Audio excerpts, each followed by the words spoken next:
Hello fox, तो क्या हाल चाल आपके। तो आज हम एक्सप्लेन करेंगे यूनिवर्सल सोल्जर सीरीज के फर्स्ट पार्ट को, जो कि 1992 में आया था। और इसी के साथ हमें सपोर्ट करने के लिए चैनल को सब्सक्राइब करें और लगे हाथ घंटी को भी दबा दें, ताकि जब भी कोई नई वीडियो आए तो उसकी इन्फॉर्मेशन आपको मिल जाए। तो चलते हैं मूवी की स्टोरी की तरफ। कहानी की शुरुआत वियतनाम 69 से होती है, जहां अमेरिकन सोल्जर वियतनाम के एक विलेज में से नॉर्थ वियतनामी फोर्स को हटाने के मिशन पर आए थे। और यहाँ हम ल्यूक को देखते हैं, जिसे जंगल में एक डरा हुआ सोल्जर मिलता है, जो कि उसे कहता है कि सब मारे गए और साजन पागल हो चुका है, जो कि बिना वजह सबको मार रहा है। इसके बाद ल्यूक आगे बढ़ने लगता है, जहां वो सभी सोल्जर के कानों को गायब देखता है और थोड़ी ही देर में उसे सार्जेंट स्कॉट दिखता है, जिसने दो इनोसेंट को बंदी बना रखा था। जहां ल्यूक आकर सार्जेंट को कहता है कि मिशन कंप्लीट हो चुका है और हमें अभी घर जाना होगा, ये दोनों को छोड़ दो क्योंकि ये इनोसेंट हैं। यहाँ पर सार्जेंट स्कॉट ल्यूक को कहता है कि ये सारे देशद्रोही हैं और अगर तुम भी देशद्रोही नहीं हो तो इनको मारकर अपनी लॉयल्टी को प्रूव करो, जिसके चलते स्कॉट लड़के को शूट कर मार देता है। ये देखकर ल्यूक स्कॉट पर अटैक कर लड़की को लेकर भाग जाता है, लेकिन स्कॉट ल्यूक के पैर पर शूट कर लड़की को ग्रेनेड से उड़ा देता है, जिससे उसकी मौत हो जाती है। और गुस्से में आकर ल्यूक स्कॉट पर अटैक कर देता है, जहां दोनों एक दूसरे को मार देते हैं। फिर दूसरे दिन यहाँ पर एक स्क्वाड आती है, जिनका सीनियर ऑफिसर उन्हें कहता है कि ये सारी डेड बॉडीज की रिपोर्ट में ये आना चाहिए कि हमें कोई नहीं मिला। इसके बाद वो कोड ज़ेब्रा को एक्टिवेट कर देते हैं और सभी की डेड बॉडीज को आइस में रखकर ले जाते हैं। फिर कहानी 25 साल बाद शुरू होती है, जहां ल्यूक और स्कॉट को बाकी मरे सोल्जर के साथ यूनिसोल प्रोग्राम के लिए सिलेक्ट कर लिया जाता है। अब यहाँ पर यूनिसोल का मतलब है जहां मरे हुए सोल्जर के पुराने रिकॉर्ड्स और उनकी मेमोरीज को खत्म कर दिया जाता है और उन्हें एलीट काउंटर टेररिज्म में जोड़कर ऐसे मिशन पर भेजा जाता है जहां आम सोल्जर नहीं जा सकता, क्योंकि यूनिसोल पर किसी भी जख्म या चोट का कोई असर नहीं पड़ता। मतलब सीधे सीधे उन्हें इंसान से बीस्ट बना दिया जाता है। Back to the point. अब यहाँ पर यूनिवर्सल सोल्जर अपने मिशन पर निकल जाते हैं, जहां हूवर डैम पर टेररिस्ट ने 30 से ज्यादा लोगों को बंदी बनाया होता है और उससे भी ज्यादा लोग हूवर डैम के बाहर मरे होते हैं। दूसरी तरफ हम एक न्यूज एंकर रोनी को देखते हैं, जो कि यहाँ की न्यूज को कवर करती है, लेकिन लेट और काम में ध्यान ना देने की वजह से उसे काम से निकाल दिया जाता है। इधर थोड़ी देर बाद ल्यूक और स्कॉट पहुंच जाते हैं, जो कि टेररिस्ट को क्लियर करते हुए आगे बढ़ने लगते हैं, जहां वो एक एक कर सभी टेररिस्ट को मार देते हैं। जिसके चलते एक सोल्जर मेन लीडर के पास पहुंच जाता है, जहां टेररिस्ट उसे शूट कर मार देते हैं, लेकिन ये यूनिवर्सल सोल्जर हैं जिन पर किसी भी गोली का कोई असर नहीं होता। खैर, फिर सभी सोल्जर टेररिस्ट को मारकर लोगों को बचा लेते हैं। अब यहीं पर हॉस्टेजेस को देखकर ल्यूक की मेमोरीज वापस आ जाती हैं, जिसके चलते वो अपने बैकएंड पर भी कोई रिस्पॉन्स नहीं देता और स्कॉट को घूरने लगता है। दूसरी तरफ हम कर्नल पेरी को देखते हैं, जो कि मीडिया को कहता है कि मिशन कंप्लीट हो चुका है यूनिवर्सल सोल्जर की वजह से, जिन्होंने बाकी मिशन की तरह इस मिशन को भी बिना कोई नुकसान के कंप्लीट किया है। अब यहाँ पर मीडिया उनसे क्राइम सीन की फोटोज मांगती है, लेकिन आर्मी कोई रिस्पॉन्स नहीं देती, जिसे देख रोनी अपने साथी को लेकर कुछ तूफानी करने का सोचती है और वो उसे अपनी कार में लेकर आर्मी कैंप पर पहुंच जाती है, जहां वो कैमरा से उनकी हरकत को रिकॉर्ड करने लगती है। दूसरी तरफ कर्नल पेरी डॉक्टर हेन्स के साथ मिलकर ल्यूक को मिशन के दौरान रिस्पॉन्ड ना देने का कारण पूछता है, जहां वो अपनी पुरानी वियतनाम की मेमोरीज को लेकर रिपीट करने लगता है, जहां स्कॉट भी उसे घूरने लगता है। और तभी डॉक्टर हेन्स कर्नल को कहता है कि हमें इसे दोबारा प्रोग्राम में डालना होगा, लेकिन कर्नल उसे मेमोरीज अरेज करने का सीरम देने को कहता है। इसके बाद यहाँ पर सभी सोल्जर्स को मेमोरी अरेज करने वाला सीरम दिया जाता है। इधर बाहर रोनी कुछ और तूफानी करने का सोचती है, जिसके चलते वो एक यूनिवर्सल सोल्जर्स की फोटो खींचने लगती है, जो कि काफी गोलियां खाने के बाद भी जिंदा था। और ये देखकर रोनी डर जाती है, जिसे सीसीटीवी में कर्नल पेरी देख लेता है और यहाँ से रोनी अपने साथी को लेकर भागने लगती है, लेकिन रास्ते में ही उनकी कार क्रैश हो जाती है।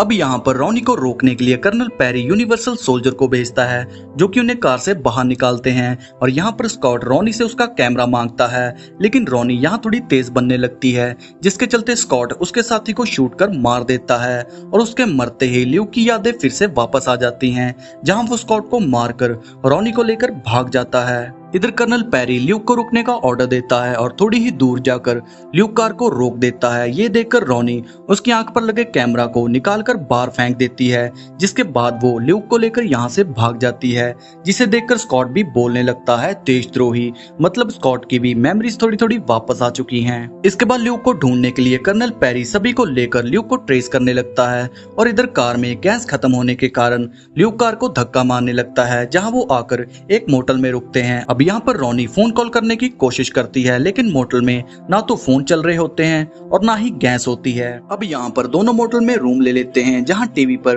रोनी के साथी के खून का इल्जाम रोनी पर ही आ जाता है और इधर ल्यूक खुद को कूल रखने के लिए नंगा हो जाता है। अब यहाँ पर हम आपको बता दें कि यूनिवर्सल सोल्जर को पावरफुल रहने के लिए कूल रहना पड़ता है, जस्ट लाइक हमारे स्मार्टफोन्स की तरह।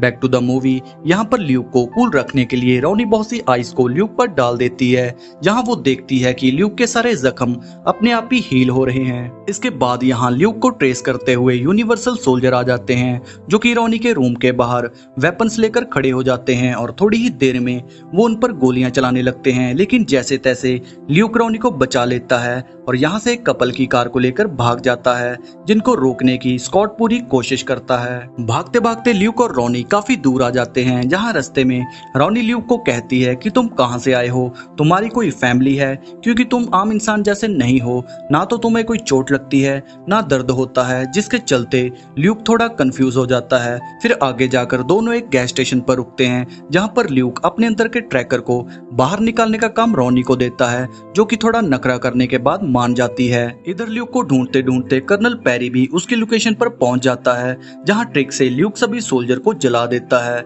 जिनको बचाने में सब लग जाते हैं और मौका देखकर लैब में से ल्यूक इंपॉर्टेंट फाइल्स को चुराकर यहाँ से भाग जाता है। लेकिन उसी टाइम कार में छुपा हुआ स्कॉट ल्यूक पर अटैक कर देता है, पर एक छोटे से कार क्रैश में स्कॉट कार से बाहर गिरता है, जिसके चलते ल्यूक और रोनी बच जाते हैं। उनके जाते ही कर्नल पेरी ल्यूक को पकड़ने का मिशन कैंसिल कर देता है और वो स्कॉट को कहता है कि मिशन कैंसिल हो चुका है। लेकिन यहीं पर स्कॉट की मेमोरीज भी वापस आ चुकी थी, जिसके चलते वो कर्नल को कहता है कि मेरा नाम सार्जेंट स्कॉट है, और उसी वक्त कर्नल कुछ कर पाता उससे पहले ही स्कॉट उसे शूट कर मार देता है। इसके बाद लैब के अंदर आकर स्कॉट डॉक्टर हेन्स के सामने कर्नल के कटे कान रखकर कहता है कि कर्नल की जगह अब मैं कमांड दूंगा। लेकिन यहीं पर एक सोल्जर स्कॉट को कहता है कि मिशन कैंसिल हो चुका है, लेकिन स्कॉट यहाँ पर उनको मार देता है और मजबूरी में सबको स्कॉट का साथ देना पड़ता है। इधर रोनी यूनिसोल की फाइल को पढ़ रही होती है, जहाँ वो ल्यूक से जुड़े डॉक्टर को ढूंढ रही होती है। दूसरी तरफ डॉक्टर हेन्स आकर स्कॉट को कहता है कि तुम्हारा मॉनिटर हीट कर रहा है और तुम्हें जल्दी से आइस चैम्बर में जाना होगा। और स्कॉट के चैम्बर में जाते ही डॉक्टर हेन्स अपने असिस्टेंट के साथ मिलकर प्लान बनाता है कि स्कॉट के सोते ही उसे हम मेमोरी इरेजर सीरम लगा देंगे, जिससे सब नॉर्मल हो जाएगा। लेकिन यहाँ पर हेन्स का असिस्टेंट खुद स्कॉट के पास जाने का तय करता है। थोड़ी देर बाद स्कॉट डॉक्टर के असिस्टेंट को कुछ गड़बड़ करते हुए पकड़ लेता है और उसे वो सेम सीरम से ही मार देता है। इधर ल्यूक रेस्टोरेंट में बहुत ही ज्यादा खाना खा जाता है, जिसका बिल ना भरने के कारण ल्यूक की यहाँ पर फाइट शुरू हो जाती है। और दूसरी तरफ हम रोनी को देखते हैं, जो कि डॉक्टर ग्रेगर को कांटेक्ट करने की कोशिश कर रही होती है, जिसका एड्रेस उसे मिल जाता है, जो कि क्लिंटन एवेन्यू में होता है। और ये डॉक्टर वही डॉक्टर होता है जिसने ल्यूक को यूनिसोल प्रोग्राम के लिए तैयार किया था। इधर स्कॉट ल्यूक और रोनी को ढूंढते ढूंढते पास ही के एक बार में आता है, जहां डॉक्टर हेन्स दूसरे यूनिसोल को एक ग्रेनेड देकर स्कॉट के पास जाकर होल्ड करने को कहता है, लेकिन ये गधा डॉक्टर को ही ले डूबता है। दूसरी तरफ रोनी और ल्यूक डॉक्टर ग्रेगर को ढूंढ लेते हैं, जिसको देखकर ल्यूक की मेमोरीज वापस आने लगती हैं। इसके बाद हम स्कॉट को देखते हैं, जो कि अपने मरे हुए यूनिसोल को लेकर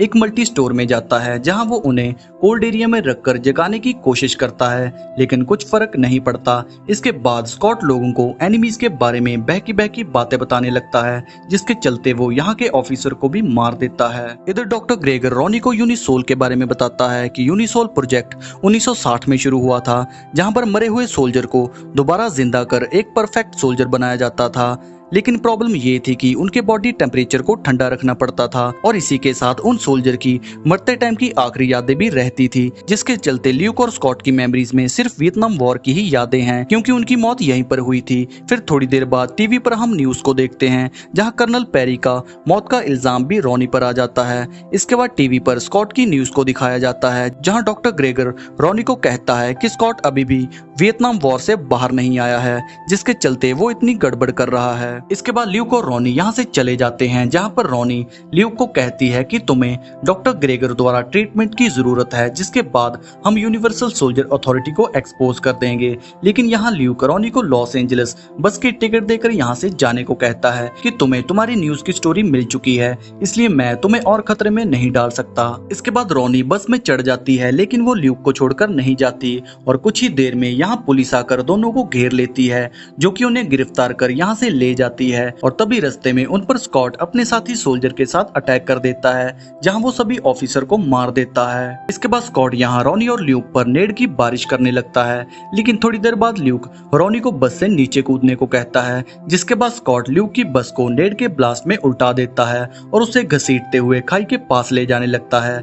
लेकिन मौके पर ल्यूक स्कॉट के सोल्जर को मार देता है, जिसके चलते ल्यूक बच जाता है और स्कॉट बस के साथ खाई के नीचे गिर जाता है, जिससे ब्लास्ट में सब डिस्ट्रॉय हो जाता है। फिर थोड़ी देर बाद दोनों चैन की सांस लेते हैं कि तभी यहाँ एक ऑफिसर आकर फालतू की बहादुरी दिखाने लगता है, जिसे रॉनी अच्छे से कंट्रोल कर उसकी कार लेकर भाग जाती है, जो कि सीधा आकर ल्यूक के घर रुकती है, जहाँ ल्यूक अपनी फैमिली को मिलता है। अपनी फैमिली को मिलने के बाद ल्यूक और रॉनी में थोड़ी इमोशनल बातें होती हैं, जिसके बाद रॉनी यहाँ से जाने का सोचती है और जैसे वो बाहर आती है कार में से कीज गायब होती हैं और यहीं दोबारा जन्म लेकर आता है स्कॉट, जो कि ल्यूक की फैमिली और रॉनी को गन पॉइंट पर ले लेता है और ल्यूक को उसके सामने आने को कहता है। यहाँ कोई रास्ता ना होने की वजह से ल्यूक स्कॉट के सामने आ जाता है, जहाँ स्कॉट ल्यूक को बुरी तरीके से तोड़ने लगता है, जिसके बाद वो एक पावरफुल सीरम लेता है, जिससे स्कॉट और भी पावरफुल बन जाता है और फिर से वो ल्यूक को मारने लगता है, जिसके चलते एक ग्रेनेड से वो रॉनी को जख्मी कर देता है। अब रॉनी की ये हालत देखकर ल्यूक गुस्से में आ जाता है, जहाँ वो स्कॉट को